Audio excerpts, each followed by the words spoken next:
Lukas pasal yang ke-2, 8 sampai dengan ayat yang kita akan baca bersama-sama. Saya akan membaca ayat yang genap, Bapak Ibu ayat yang ganjil, kemudian yang terakhir kita akan membacanya bersama-sama. Lukas 2, 8 sampai 20. Di daerah itu ada gembala-gembala yang tinggal di padang menjaga kawanan ternak mereka malam.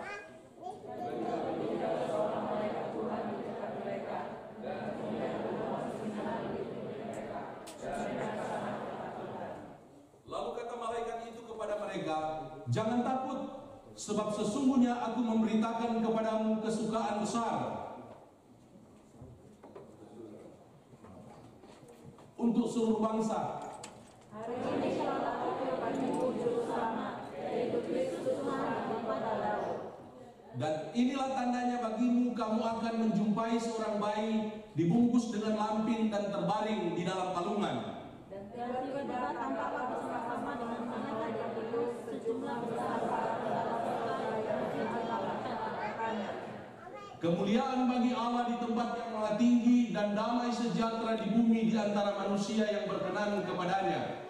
Selama malaikat itu meninggalkan mereka dan kembali ke surga, gembala-gembala itu berkata seorang kepada yang lain, "Marilah kita pergi ke Betlehem untuk melihat apa yang terjadi di sana, seperti yang diberitahukan Tuhan kepada kita."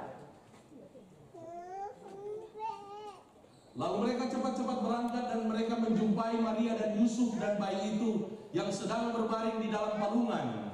Dan ketika mereka melihatnya, mereka beritahukan apa yang dilakukan kepada mereka anak-anak itu.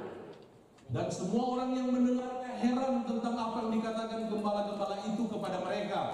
Tapi Maria melihat segala perkara itu di dalam hatinya dan merenungkannya. Sama-sama, 2, 3. Maka gembala-gembala itu sambil memuji dan memuliakan Allah karena segala sesuatu yang mereka dengar dan mereka lihat semuanya sesuai dengan apa yang telah dikatakan kepada mereka. Puji nama Tuhan, silakan duduk.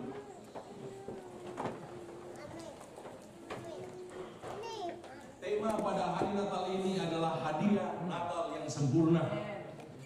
Amin. Hadiah Natal yang sempurna. Nah, saya waktu mempersiapkan kebenaran firman Tuhan ini hadiah dari mana ini? Hadiah dari Tuhan kepada kita atau kita kepada Tuhan? Karena terkadang di dalam pikiran kita, kalau Natal, ya mungkin saudara tidak, kalau saya ini mendapat hadiah dari mana ini? Itu pikiran manusia kita. Padahal kalau kita melihat di dalam Alkitab, pribadi-pribadi yang ada di sekitar Natal berbicara soal Maria dan Yusuf, mereka mempersembahkan diri mereka, hidup mereka. Maria seorang perawan, dia mempersembahkan hidupnya.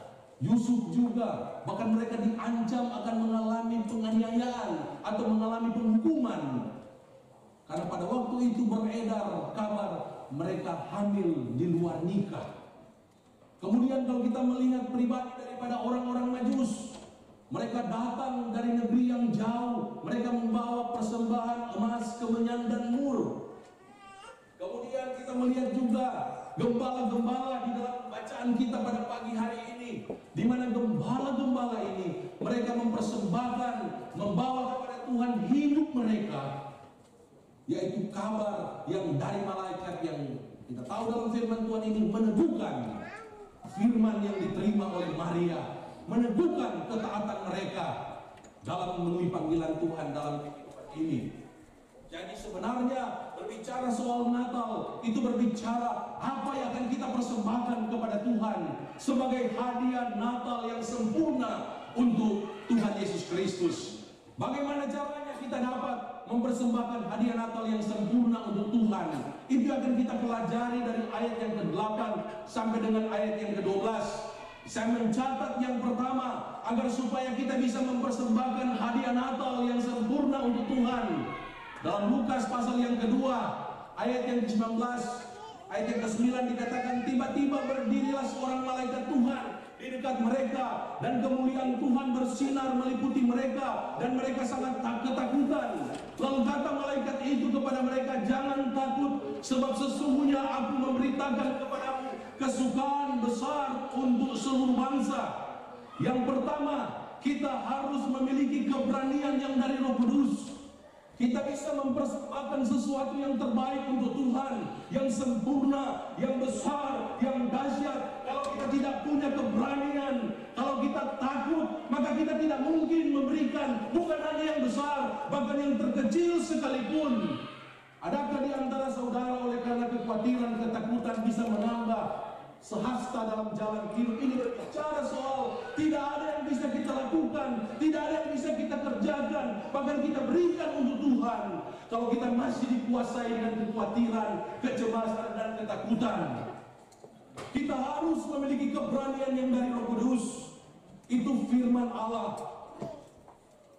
Di dalam 2 Timotius pasal yang pertama ayat yang ke-7, firman Allah berkata, sebab Allah memberikan kepada kita bukan roh ketakutan, melainkan roh yang membangkitkan kekuatan, kasih dan ketertiban. Jadi janganlah malu bersaksi tentang Tuhan kita, dan janganlah malu karena aku seorang hukuman, melainkan ikutlah menderita bagi Injilnya oleh kekuatan Allah.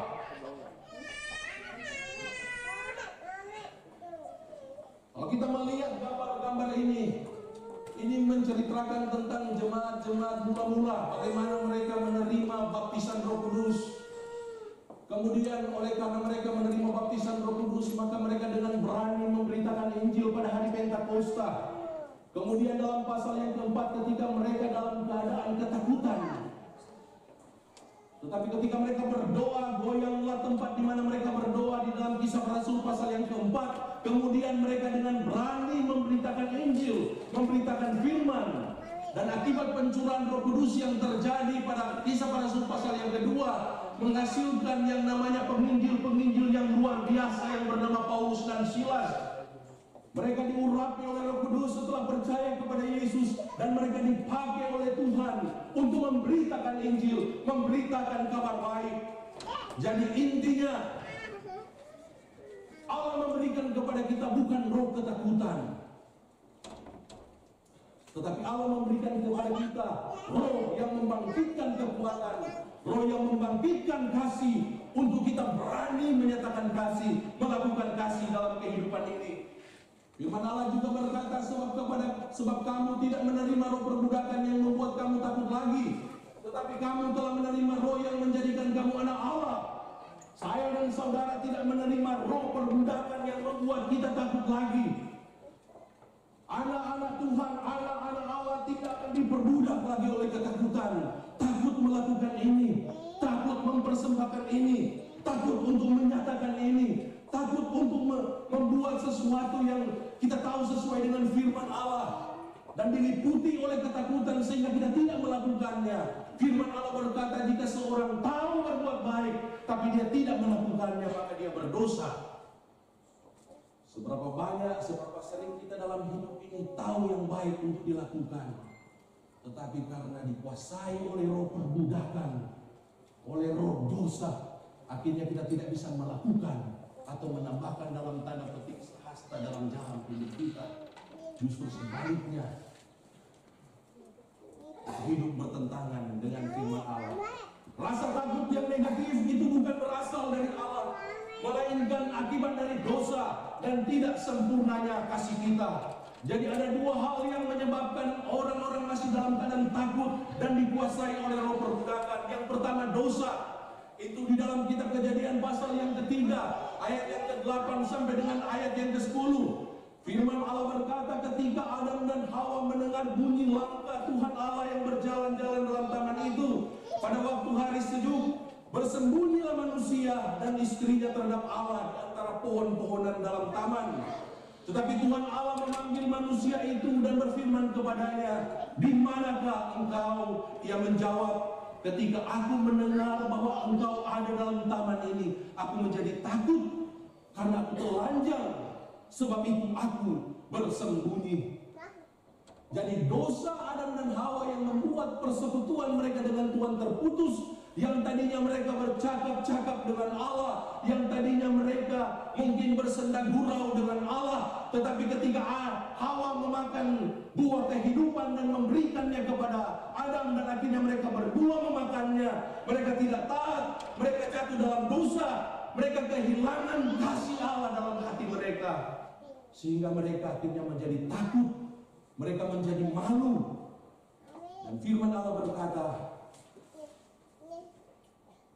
akhirnya mereka menghasilkan keturunan umat manusia yang hidup di bawah kutuk, yang hidup di dalam perbudakan dosa.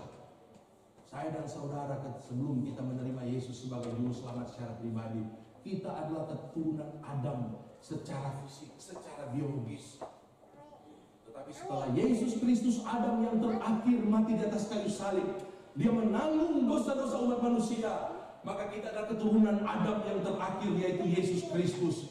Dan kita hidup di dalam kebenaran, hidup di dalam kasih. Jadi saudara dan saya bukan lagi keturunan Adam secara fisik, secara jasmani, karena dia penuh dengan keterbatasan, dia jatuh dalam dosa.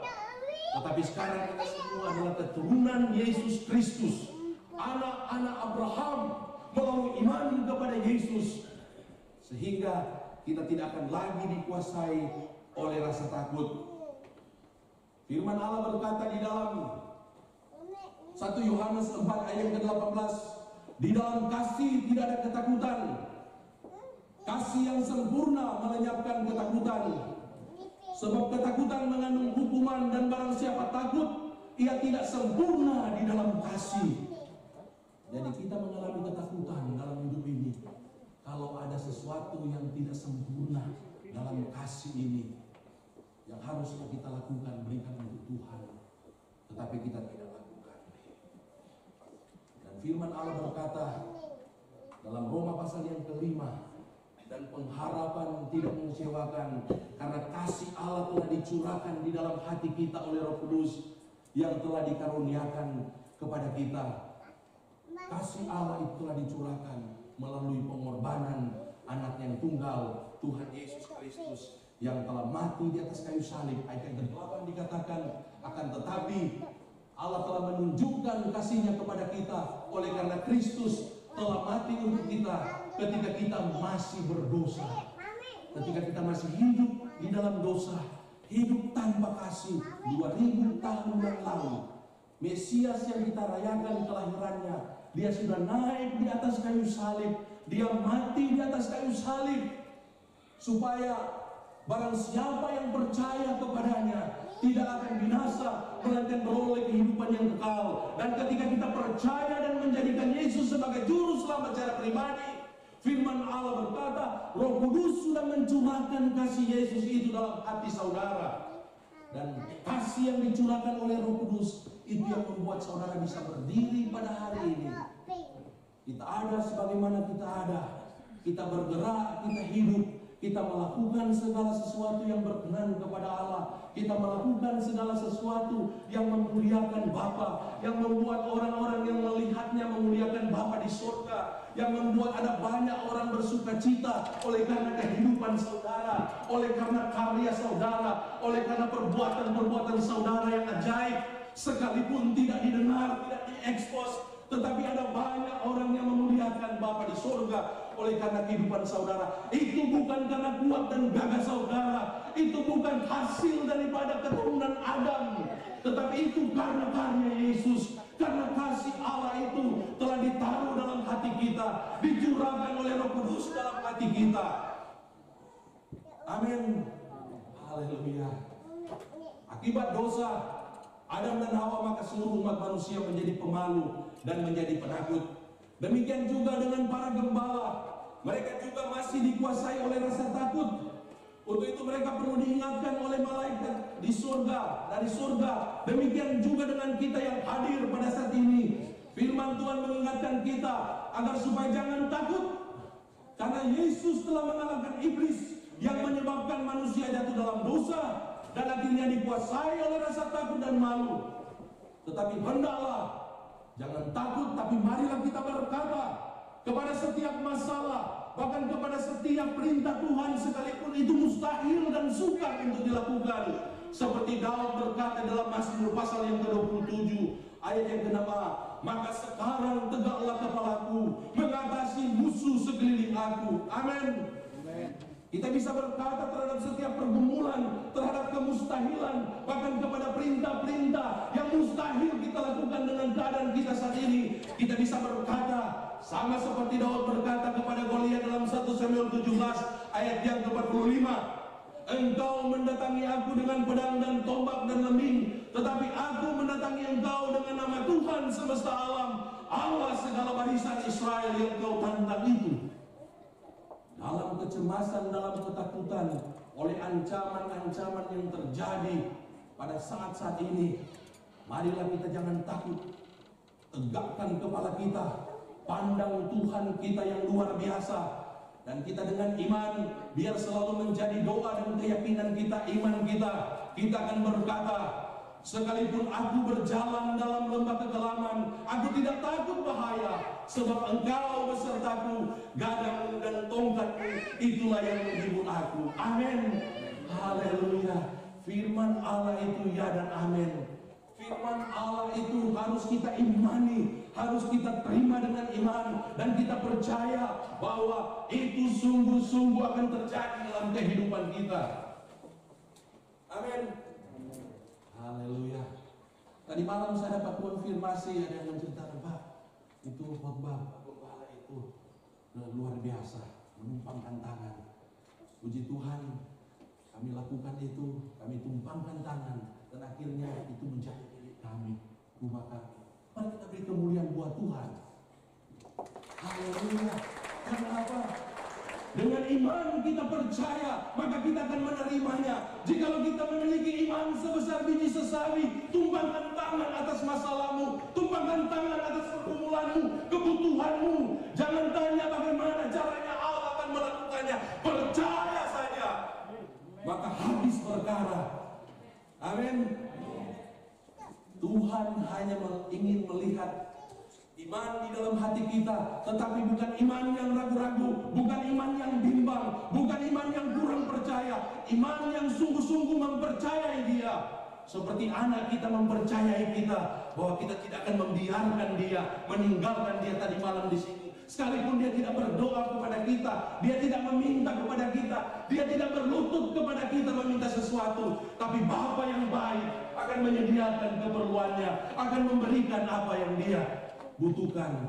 Bahkan pada waktu dia tidur, kita jalan ke sana kemari mencari kebutuhannya. Amin. Kita berdoa untuk kebutuhannya, menyediakan kebutuhannya. Padahal Bapa yang jahat di dunia melakukan itu, apalagi Bapa yang di sorga. Amin. Haleluya. Dalam hal apa saja kita bisa mengaplikasikan keberanian yang dari Roh Kudus. Saya mencatat di sini, kita bisa mengaplikasikan keberanian yang dari Roh Kudus dalam Ibrani pasal yang ke-10 ayat ke-25 bagian B. Marilah kita saling menasihati dan semakin giat melakukannya.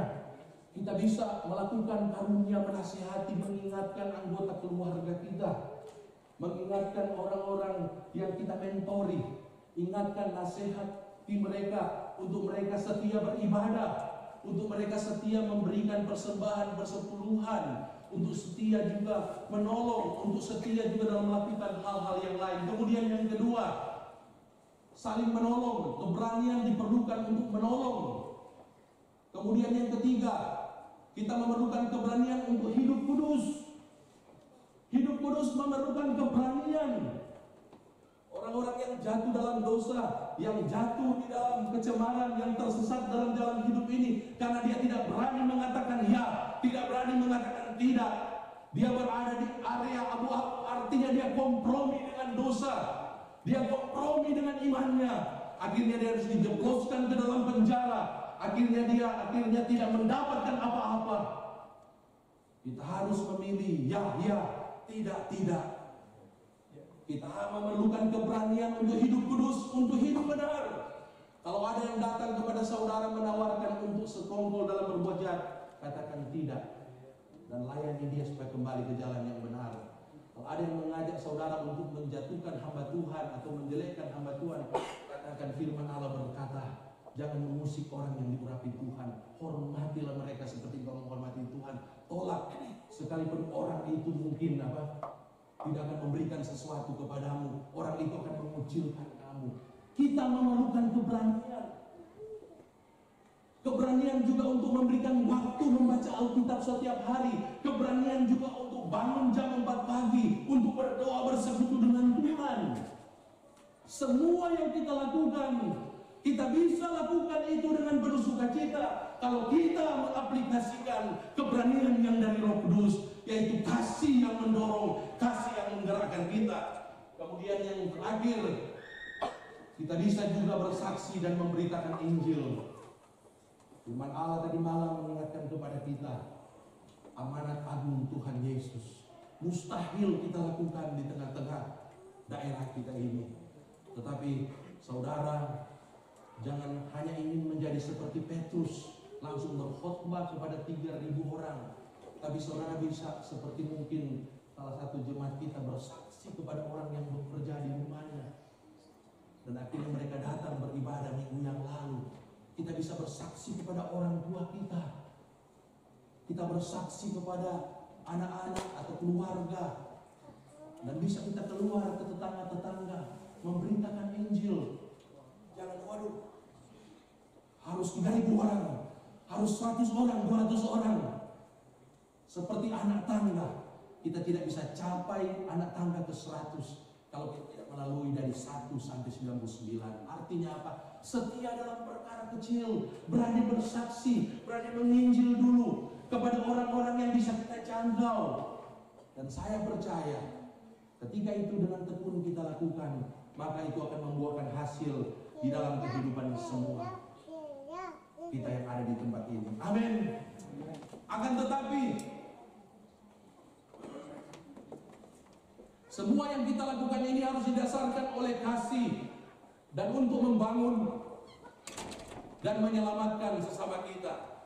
Artinya, saudara menasihati, saudara menolong, saudara juga memberitakan Injil, bersaksi. Jangan dengan motivasi untuk meruntuhkan imannya, jangan dengan motivasi untuk menyakiti hati mereka. Ingat, kita memberikan hadiah kepada orang, kalau dia menerimanya dengan sukacita, bersyukurlah kepada Tuhan. Tapi kalau dia menolaknya, kita tidak bisa memaksanya. Itulah prinsip dalam pelayanan. Kita bersaksi, kita menolong, kita menasihati, menawarkan bantuan. Tetapi kalau orangnya tidak mau menerima, jangan memaksakan diri. Saudara melihat video yang viral beberapa waktu ini, berapa orang sembahyang mereka membagikan, dan akhirnya bukan sukacita, mereka diusir, mereka diancam, harus meninggalkan dengan ketakutan tempat pelayanan sosial yang mereka lakukan. Kita memberikan dan menawarkan. Kalau kita menasihati orang dia tidak mau mendengar, firman Allah katakan, tinggalkan dia, bebaskan jubahmu. Jangan paksa dia. Kalau kita ingin menolong orang lain, dia tidak mau ditolong, tinggalkan. Masih ada banyak orang yang perlu ditolong. Jangan kita hanya paksa satu orang, 2 orang, ikuti kemauan kita, ikuti style kita. Bahkan kita menjadi batu sandungan akhirnya kepada orang-orang lain yang melihatnya. Masih banyak orang yang bisa kita tolong. Jadi kita melakukan ini, keberanian ini kita aplikasikan dengan didasarkan kasih untuk membangun dan menyelamatkan orang. 2 Korintus pasal yang kelima ayat 14 berkata, sebab kasih Kristus yang menguasai kami, karena kami telah mengerti bahwa jika satu orang sudah mati untuk semua orang, maka mereka semua sudah mati. 2 Korintus pasal yang ke-10 ayat ke-8, Rasul Paulus berkata, kuasa yang diberikan kepada dia adalah kuasa untuk membangun dan untuk meruntuhkan jemaat-jemaat yang ada di Korintus. Dalam 2 Timotius pasal yang ketiga ayat ke-16 dikatakan firman Allah, firman yang kita sampaikan, firman itu akan mendidik, firman itu akan memperlengkapi, dan firman itu akan membangun iman orang-orang yang kita layani. Jangan kita mencari firman Tuhan untuk menyerang kesalahan orang lain. Jangan kita mencari firman Tuhan untuk membenarkan diri kita. Karena seperti yang Gembala Sidang katakan kemarin beberapa dalam ibadah minggu yang lalu tentang pertentangan, sepertinya pertentangan. Yang satu mengatakan iman harus diutamakan, Paulus. Kemudian Yakobus berkata, perbuatan harus ditekankan, harus yang terutama. Mereka tidak saling bertentangan, tapi mereka menyampaikan firman Allah dengan konteks penerima yang berbeda-beda. Yang satu berbicara tentang orang-orang Yahudi yang berusaha selamat oleh karena ketaatan kepada hukum Taurat. Yang satu berbicara kepada orang-orang Kristen yang ada di perantauan di jajahan Romawi. Mereka orang-orang Kristen yang tidak mengikuti adat istiadat Yahudi. Dan cara hidup mereka hanya memiliki iman tetapi tidak memiliki perbuatan dalam kehidupan ini. Artinya kita tidak boleh mencomot firman Tuhan, memakai itu membenarkan diri dan menyerang orang lain. Kita harus belajar sesuai konteks, dan kita harus mengajarkan itu juga sesuai konteks, sesuai kebutuhan, dengan motivasi oleh karena kasih untuk membangun dan untuk menyelamatkan. Yang pertama, supaya kita bisa mempersembahkan yang sempurna untuk Tuhan, maka kita harus memiliki keberanian yang dari Roh Kudus. Kemudian yang kedua, memiliki iman yang sempurna. Di mana juga Pak Gembala memiliki iman. Amin. Haleluya. Setelah mendengar firman Tuhan dari malaikat dalam Lukas pasal yang kedua ayat yang ke-10 sampai yang ke-12, malaikat berfirman, maka para gembala taat melakukannya. Dikatakan di dalam ayat yang ke-15 sampai yang ke-16, marilah kita pergi ke Bethlehem untuk melihat apa yang terjadi di sana, seperti yang diberitahukan Tuhan kepada kita. Ayat 16, lalu mereka cepat-cepat berangkat dan menjumpai Maria dan Yusuf dan bayi itu yang sedang berbaring di dalam palungan. Kata kunci di dalam poin yang kedua ini adalah lalu mereka cepat-cepat. Wah, luar biasa. Saya dapat satu mata kuliah Total Quality Management. Total Quality Management. Saya membaca 5 buku hanya kutipan. Itu semua arahnya ke Jepang. Waktu ditanya kepada orang Jepang, kamu disiplin karena apa? Kamu tekun karena apa? Kamu kerja keras karena apa?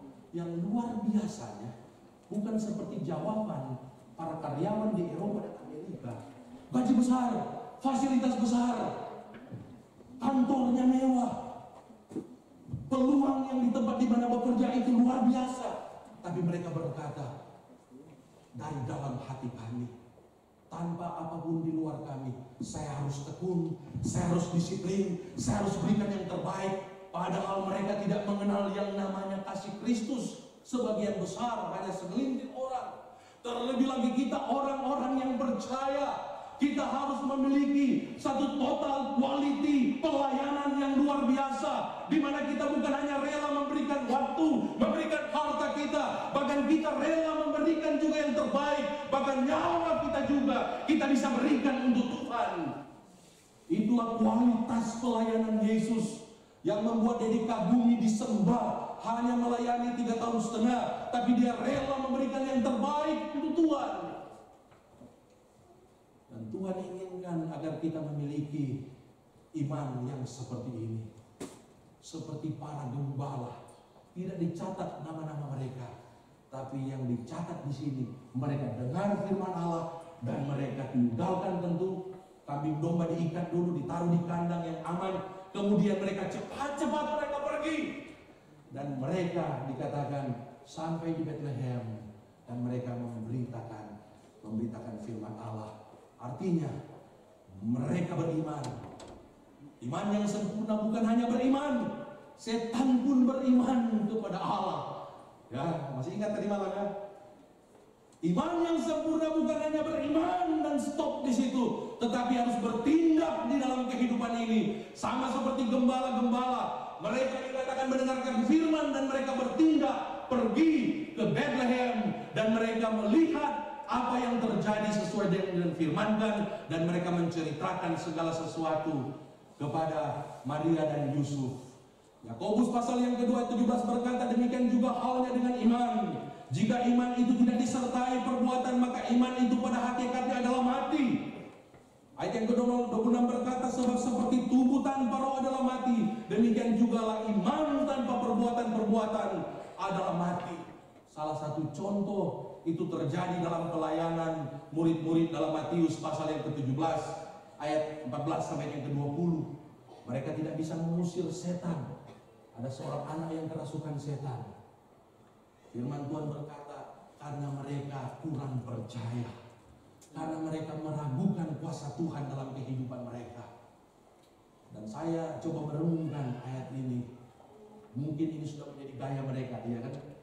Bagaimana mereka bimbang, bagaimana mereka ragu soal 5 roti dan 5.000 orang yang harus diberi makan, bagaimana mereka ragu ketika mereka ditimpa dengan badai di Laut Galilea. Banyak hal mereka masih mengalami keraguan. Padahal Tuhan pencipta langit dan bumi yang membangkitkan orang mati hanya dengan berkata, Lazarus keluarlah, ada bersama-sama dengan mereka. Seberapa banyak di antara kita yang Tuhan adalah Tuhan yang Maha Kuasa, yang kita percaya dalam hidup ini, tetapi kita masih meragukan firman-Nya. Bagaimana agar supaya kita memiliki iman yang sempurna? Kita harus taat melakukan apa yang Dia firmankan. Amin. Perintah-perintah Allah, hari-hari yang saudara lewati, harus lewati dengan mentaati perintah Allah. Mengasihi istri, mengasihi suami, mengasihi anak-anak, mengasihi orang tua. Kalau saudara sudah melakukan ini dalam lingkup keluarga inti itu Yerusalem saudara, keluarlah ke Yudea, ke sesama jemaat-jemaat, mengasihi jemaat, menolong jemaat, mendoakan jemaat, memberikan bantuan kepada jemaat yang membutuhkan. Kalau saudara sudah melakukan itu, keluarlah, saudara akan pergi ke Samaria, orang babakan madang. Saudara akan jadi berkat hari-hari yang kita lewati. Jangan juga hanya hari-hari dengan keluarga kita, hari-hari dengan sesama jemaat kita, tetapi kita harus seimbang. Dalam keluarga kita mengasihi, dalam gereja kita mengasihi, dalam lingkungan sosial masyarakat di mana kita tinggal kita saling mengasihi, menolong. Bahkan kemanapun kita pergi, kita bisa menjadi berkat. Biarlah hari-hari yang kita lewati, jangan hanya kita lewati dengan memikirkan keberhasilan orang lain. Jangan hanya kita memikirkan kekurangan-kekurangan kita. Jangan kita hanya fokus kepada badai dalam tanda petik dalam kehidupan kita, tapi fokuslah apa yang saya bisa lakukan untuk Tuhan. Secangkir atau gelas aqua ini saya bisa berikan kepada siapa? Baju mungkin yang masih layak ini saya bisa berikan kepada siapa? Sepatu yang masih layak ini saya bisa berikan kepada siapa? Uang setelah saya kasih perpuluhan masih ada sisa 90%, saya bisa berikan ke panti asuhan yang mana? Panti jompo yang mana? Saya bisa membangun, menopang misi. Di gereja ada janji iman untuk misi tahun 2020. Saudara bisa mempersembahkan, sudah memberikan perpuluhan, berikanlah janji iman untuk misi. Lebih baik hari-hari yang kita lewati menjelang akhirnya tahun 2019, masuk tahun 2020 ini, dengan memikirkan apa yang saya bisa lakukan. Bukan memikirkan apa yang tidak saya miliki, apa yang tidak dapat saya capai dalam kehidupan ini, atau hal-hal yang lain. Maka saya percaya iman yang sempurna itu akan secara progresif. Iman saudara akan bertumbuh, bertambah. Dan saudara akan memiliki iman yang sempurna. Dan apa yang mustahil bagi manusia, bagi Allah tidak ada yang mustahil. Demikian juga bagi saudara, tidak ada yang mustahil. Amin. Haleluya. Kemudian yang ketiga,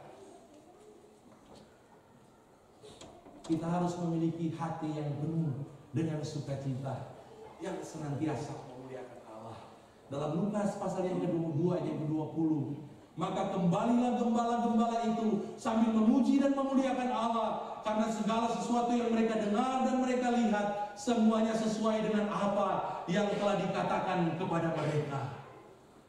Kita bisa mempersembahkan sempurna untuk Tuhan kalau kita memiliki keberanian dari Roh Kudus. Kita memiliki iman yang sempurna, yaitu percaya dan bertindak. Dan yang ketiga, kita memiliki hati yang penuh dengan sukacita, yang senantiasa memuliakan Tuhan. Miliki ketiga hal ini, dan saudara akan dipakai oleh Tuhan untuk mempersembahkan hadiah Natal yang sempurna. Apakah hadiah Natal yang sempurna yang akan kita persembahkan kepada Tuhan Yesus yang kita rayakan kelahirannya yang dahsyat dan luar biasa ini? Pertanyaannya, Apa yang akan kita persembahkan? Saya mencatat di sini ada 2 alasan mengapa kita harus mempersembahkan hadiah yang sempurna untuk Tuhan kita.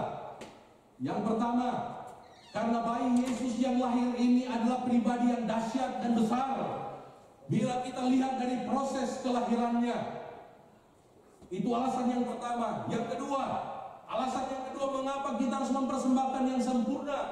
Karena Allah telah lebih dahulu mempersembahkan yang terbaik untuk kita dan sempurna untuk kita, baik melalui mujizat, keajaiban, promosi-promosi, pembelaan-pembelaan darinya dan lain-lainnya. Dan yang luar biasa, pemberian Allah yang sempurna itu ialah melalui kematian anaknya yang tunggal, Yesus Kristus, yang menyelamatkan semua umat manusia yang percaya kepadanya. Yang pertama, saya akan mengajak saudara melihat tentang betapa hebatnya Yesus Kristus yang kita rayakan kelahirannya.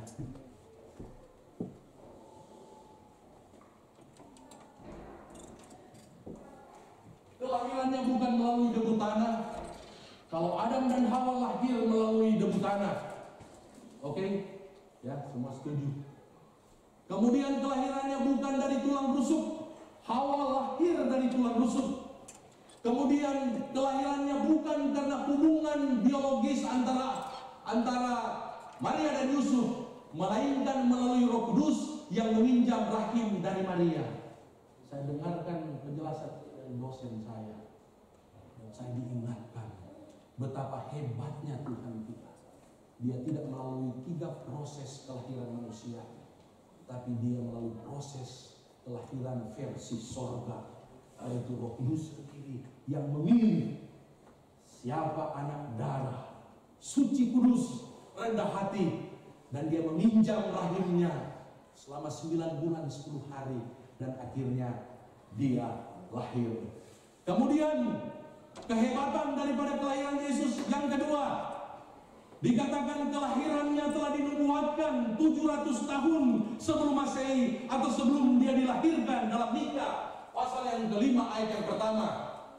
Kemudian yang ketiga, melalui siapa? Melalui Maria dia akan lahir. Itu sudah dinubuatkan juga 700 tahun sebelumnya dalam Yesaya pasal yang ke-7 ayat yang ke-14. Kemudian kehebatan kelahiran Yesus, bahkan berita kelahirannya membuat para Majus yang adalah ahli astrologi, ilmuwan kedokteran dan pengetahuan alam dari negeri Iran datang untuk mempersembahkan emas, kemenyan dan mur. Dalam Alkitab penuntun hidup berkelimpahan. Dan saya melihat dari sisi yang sedikit negatif, kelahirannya hebat karena bisa membuat takut yang namanya raja yang kejam yang bernama Herodes. Ya, waktu dia dengar Yesus lahir, bayangkan raja yang kejam yang menguasai Israel, dia ketakutan. Karena apa? Ada saingannya yang lahir.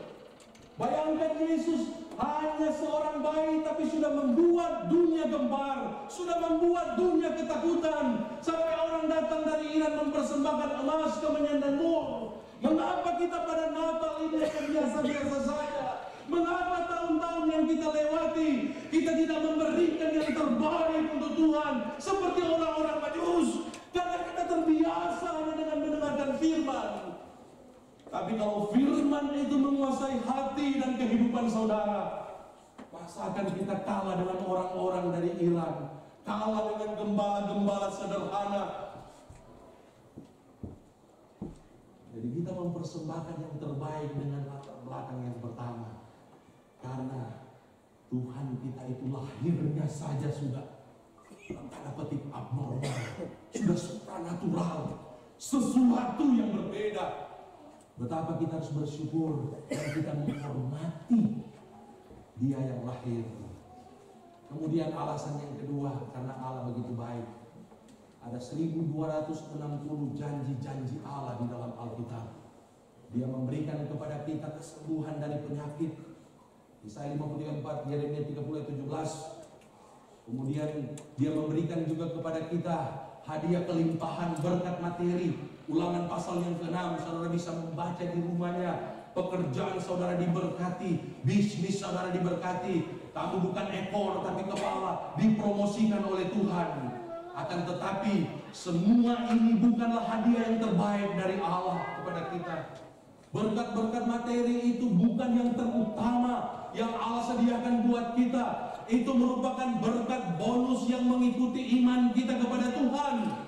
Itu menyertai bayi yang dahsyat, yang luar biasa. Ketika kita percaya kepada Dia, malah maka Allah menyediakan janjinya dalam Alkitab. Dia sediakan buat kita. Tinggal kita imani setiap hari dan bertindak di dalam iman. Karena hadiah yang terbesar itu adalah hari ini telah lahir bagimu Juru Selamat Tuhan di kota Daud. Yesus Kristus yang lahir di tengah-tengah keluarga Yusuf dan Maria yang sederhana. Inilah hadiah Natal yang sangat berharga, yang besar dari Allah kepada dunia ini dan kepada kita semua yang hadir pada hari ini. Dalam Yohanes pasal yang ketiga yang ke-16, Dia bukan hanya memberikan Yesus lahir di dunia ini, tetapi dikatakan karena begitu besar kasih Allah akan dunia ini, sehingga Ia telah mengaruniakan anak yang tunggal, supaya setiap orang yang percaya kepadanya tidak binasa, melainkan beroleh hidup yang kekal.